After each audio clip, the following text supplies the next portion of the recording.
Cryptocurrencies have become a global phenomenon known by most people, but understood by few. In 2018, you'll have a hard time finding a major bank, accounting firm, software company, or government that hasn't researched cryptocurrencies or started a blockchain project.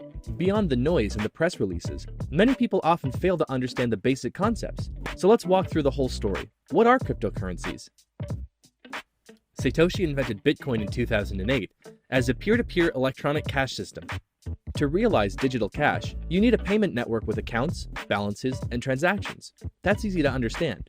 One major problem every payment network has to solve is to prevent double spending. That is, to prevent one entity from spending the same amount twice.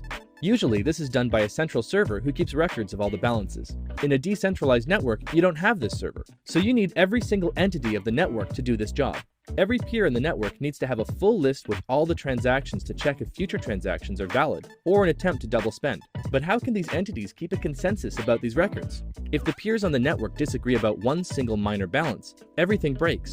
They need absolute consensus. Nobody knew how to achieve this until Satoshi proved it was possible. Cryptocurrencies are a key part of the solution. To illustrate this, we'll look at the transactions on the network. A transaction is a file that says, Bob gives X Bitcoin to Alice and is signed digitally by Bob. Once signed, the transaction is broadcasted to the network, sent from one peer to every other peer. This is standard P2P technology. Nothing special happening here. After a specific amount of time, the transaction gets confirmed. Only miners can confirm transactions. This is their job in a cryptocurrency network. They take transactions, stamp them as legitimate, and spread them in the network. After a transaction is confirmed by a miner, every node has to add it to its database. It has to become part of the blockchain. For this job, the miners are rewarded with cryptocurrency, for example, bitcoins. Anybody can be a miner. They just need to use some of their computer's power to qualify for the task.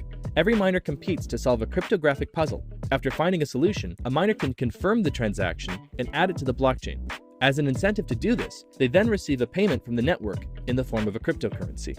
In this way, a network of independent actors are economically incentivized to maintain the legitimacy of the transaction history.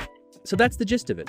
Cryptocurrencies are the key to the complex digital cash problem that Satoshi solved: how to maintain integrity and consensus across independent and potentially malicious actors. Cryptocurrencies are essentially the monetary incentive offered to anyone willing to keep the network secure.